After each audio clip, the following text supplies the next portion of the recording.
Olá galera, eu sou o Maurício Ricardo. Eu nem sei se eu devia estar fazendo esse vídeo, mas cara, a discussão política no Brasil já está caindo no ridículo, já está ficando engraçado. Porque você vê cara assim, usando expressões daqueles meninos debatedores que você vê em filme da Sessão da Tarde, né? मेरी favourite actress है और मेरी best friend का नाम भी पूजा है. Okay, thank you.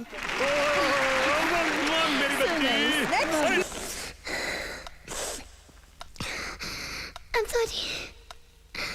Aí você vê o cara falar, isso é falácia do escocês, isso é ad hominem, beleza. Mas não chegaram ainda na conclusão mais óbvia dos conceitos mais básicos para poder começar a se discutir. Então, o que eu vou tentar propor aqui é pequenas regras para saber se dá para conversar de política ou não com quem você for se propor conversar. Então a primeira pergunta, eu acho que essa é muito importante quando a gente está debatendo direita e esquerda, porque quase tudo vai cair lá, houve um regime militar ou uma ditadura militar no Brasil? Se você não tiver aberto para entender que algumas coisas não têm discussão quando se relacionam a esse tema, por exemplo, nós ficamos 20 anos sem votar para presidente. Houve censura prévia nos veículos de comunicação. Houve proibição de músicas até os anos 80. Tem música da Legião Urbana e do RPM que não podia tocar no rádio. Essa música é o mesmo nome da banda, Revoluções por Minuto. Ela estava censurada, mas foi liberada. Bom, se você pensar assim, a gente vivia sob um regime de exceção. Esse regime de exceção, quando a gente não pode votar para presidente, normalmente é chamado de ditadura. Se o que te incomoda é a nomenclatura, né? Aí você vai dizer, mas houve troca de presidentes. Houve troca de presidentes num colegiado militar, por isso que se chama ditadura militar. Foram vários presidentes militares em sequência. Mas é uma questão de nomenclatura. Se você aceita que houve um regime de exceção no país, dá até para discutir, porque a gente joga o nominho de fora. Você quer chamar de ditadura, quer chamar de regime? Foda-se, não vai mudar o que aconteceu, o que foi a perseguição política, a divisão desse país, os exilados, a censura, tudo que aconteceu, que algumas pessoas negacionistas, revisionistas agora dizem que não aconteceu. Isso é burrice, porque aconteceu, tá certo? Eu acho sempre importante lembrar, eu pelo menos eu gosto sempre de me lembrar, que hoje a situação pode estar difícil pra caramba, mas a gente tem uma coisa muito preciosa, que é liberdade. Então eu posso vir aqui cantar, vocês podem vir aqui, vocês podem fazer a pergunta que vocês quiserem. Sabe? Isso eu acho uma coisa muito, muito importante, porque a gente se esquece que até pouco tempo atrás, de repente, dependendo das ideias que seu pai tivesse, seu irmão, sabe, seu namorado, ia bater gente na sua casa, eles iam pegar essa pessoa e você nunca mais ia saber o que tinha acontecido com essa pessoa, e ficou por isso mesmo, e não se fala nisso. Tá uma coisa muito perigosa, eu acho, de tipo assim, não, a gente era feliz naquela época, tipo assim, gente, eu não me lembro de ser feliz naquela época, não. Fazer redação, sabe, dizendo que o presidente é maravilhoso, quando de repente, muito tempo depois, sabe, a gente descobre que pessoas estavam sendo mortas, sabe, em nome de uma grande coisa que não se sabe o que é, então eu acho isso muito, muito péssimo. O que nos leva a uma outra pergunta.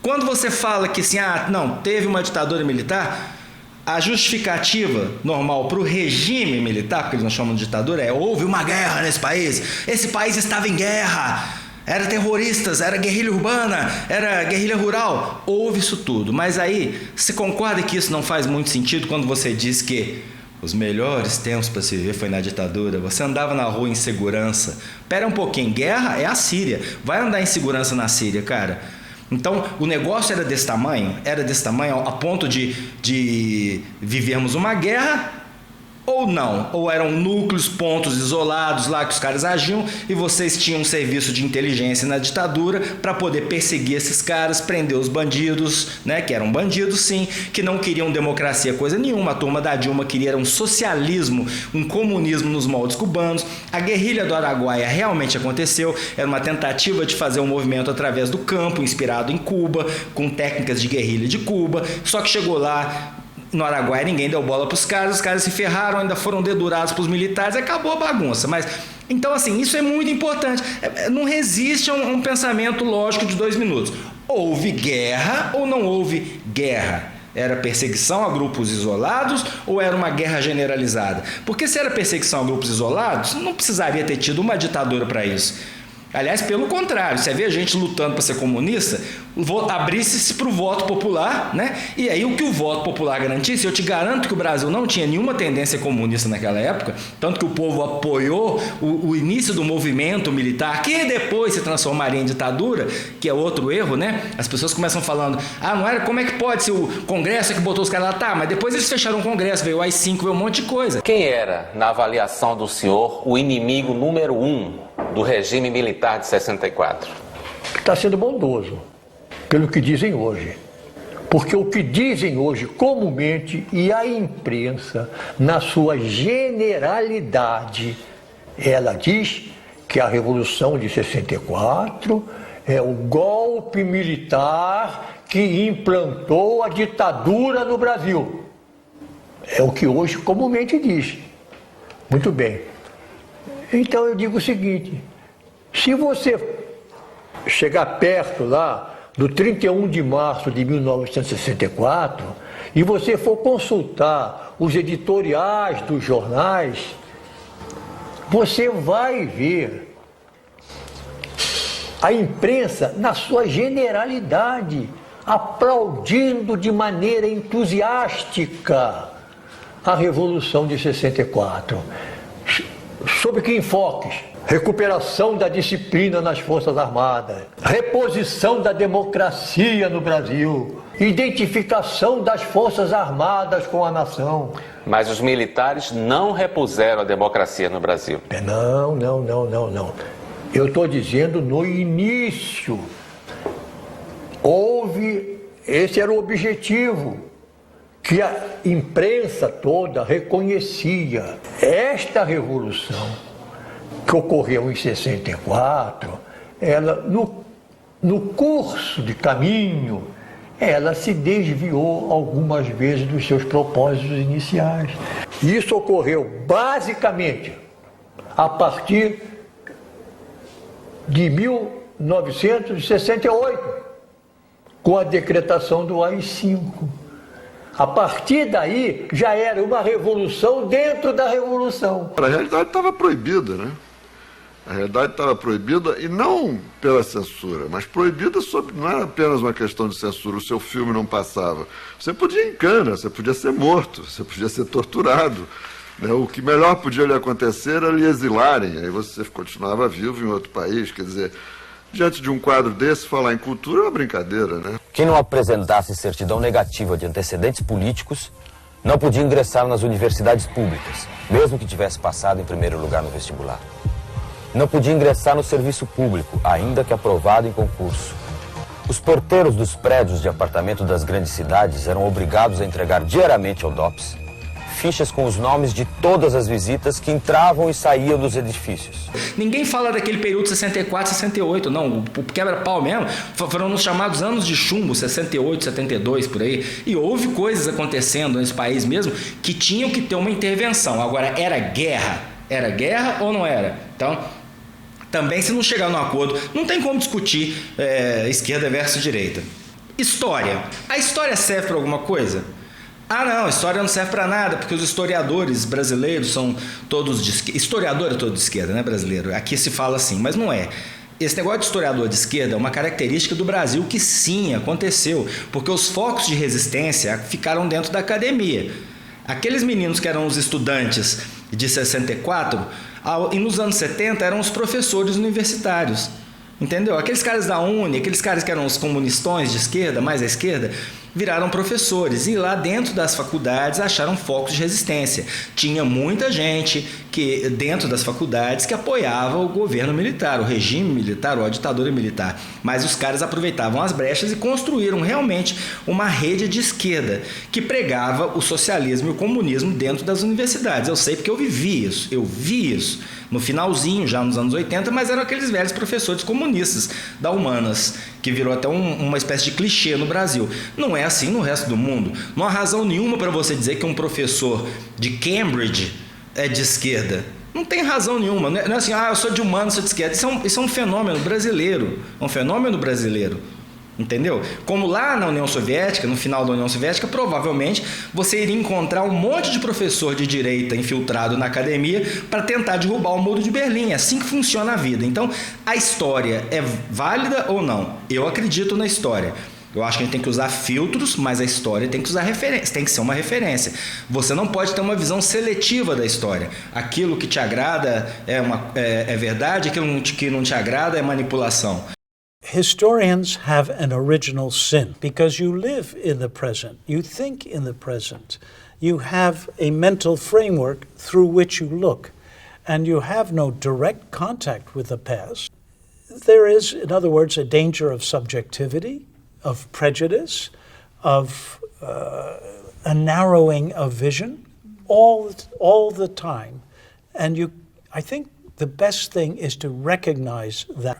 I see, as I said, everything as an interpretive play, but that doesn't mean it can't be true. What needs to be done is to check your interpretation against the evidence.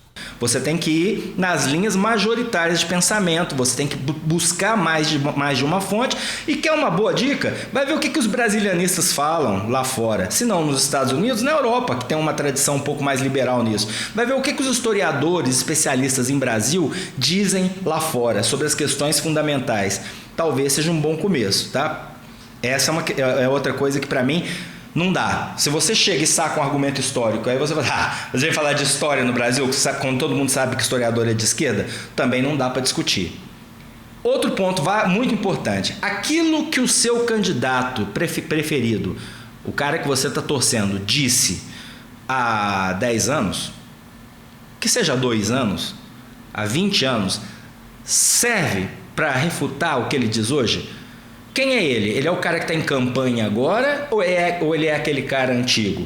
Porque o que eu vejo? A esquerda e a direita usando esse mesmo recurso sacana para manipular a opinião pública. A direita pega um vídeo do Lula falando que o Bolsa Família é uma espécie de escravidão, não o Bolsa Família, né? Essas bolsas assistencialistas, mas que nada mais são do que o Bolsa Família. Que é uma maneira de manter o pobre dependente do rico, que dá comida, é uma forma de escravizar o pobre. Esses vídeos estão aí, você acha facilmente na internet. E você tem também, na esquerda, a direita mostrando vídeos do Bolsonaro, onde ele fala claramente que a ditadura errou porque matou pouco, tinha que ter matado 30 mil, que ele é a favor da tortura, que tinha que ter um pau de arara lá na CPI do Congresso, que ele estava do Chico Lopes. Que o menino tá meio jeitosinho, sem encher ele de porrada, ele vira macho. Mas não, aí eles falam, não, isso ele falou, é exagero, ele mudou. Tudo isso que ele fala é para combater só o kit gay, né? Ele transformou o negócio numa coisinha pequenininha. A outra do Lula, que corrupto tinha que ser preso, que tinha que caçar a corrupção, e a corrupção comendo dentro do partido dele, comendo as entranhas do partido dele, os tesoureiros do partido todos presos. É uma piada ele falar que o PT tinha que chegar ao poder para combater a corrupção. Então são duas coisas, para mim são duas coisas absurdas. Agora, não pode você aceitar o vídeo velho do Lula e não aceitar o do Bolsonaro, ou aceitar o do Bolsonaro e não aceitar o do Lula. Então, essa é a pergunta. Vídeo velho vale? Olha, lamentavelmente, no Brasil, o voto não é ideológico. Lamentavelmente, as pessoas não votam partidariamente. E, lamentavelmente, você tem uma parte da sociedade que, pelo alto grau de empobrecimento, ela é conduzida a pensar pelo estômago e não pela cabeça. É por isso que se distribui tanta cesta básica. É por isso que se distribui tanto ticket de leite. Porque isso, na verdade, é uma peça de troca em época de eleição. Eu até sou favorável que a CPI, no caso de Chico Lopes, tivesse pau de arara lá. Ele merecia isso, pau de arara. Funciona. Eu sou favorável à tortura, tu sabe disso. Conselho meu, e eu faço. Eu sonego tudo que for possível. Se eu puder não pagar o negócio na fiscal, eu não pago. Olha, primeiro que nós vamos mudar de concreto, nós vamos provar que você pode tranquilamente colocar corrupto na cadeia. E vamos mudar isso dando exemplo. E dando exemplo significa acabar com a impunidade. Na hora que a gente prender o responsável pelo crime Coroa Brastel, pelo caso Capeme, pelo caso Delfim, a hora que a gente for atrás do seu Najinarra e colocá-lo no chilindró, porque se um trabalhador rouba um pãozinho, ele vai preso e apanha. O cidadão dá um desfalque de 400 bilhões e está em Paris, gozando da nossa cara. esse cidadão tem que ser preso, esse cidadão tem que pagar pelo desfalque que ele deu na Bolsa de Valores, porque esse é o grande ladrão. O pequeno, nós sabemos que às vezes rouba para comer, mas o grande rouba de sem vergonha, e esse nós precisamos colocá-lo na cadeia. É assim que a gente vai mudar o Brasil, Wagner. Assim, meio gayzinho, leva um couro, ele muda o comportamento dele, tá certo? Então, certas coisas, inclusive eu já ouvi de alguns aqui, no caminho do meu gabinete aqui, quando falei que vinha gravar esse programa, falou, olha, ainda bem que ele deu umas palmadas, meu pai me ensinou a ser homem. Acho que um garoto casado, adotar com um casal de homossexual, um careca, um bigodudo, qual vai ser o futuro desse garoto? A princípio vai ser homossexual também. Olha, o afrodescendente mais leve lá pesava 7 arrobas. Não fazem nada. Eu acho que nem para procriadores serve mais. Essa historinha de Estado laico não, é Estado cristão.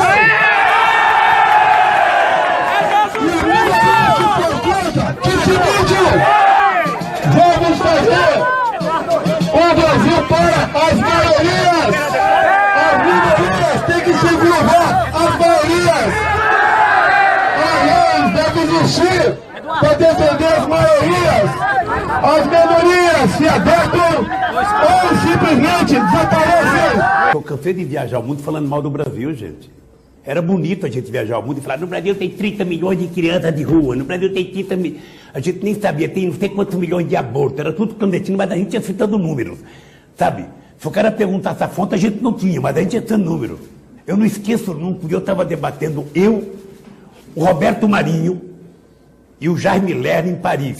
Mas eu estava dizendo, porque no Brasil tem 25 milhões de crianças de rua. Eu era aplaudido calorosamente pelos franceses. Quando eu terminei de falar, o Jaime Lerner falou assim para mim, ô Lula, não pode ter 25 milhões de crianças de rua, Lula.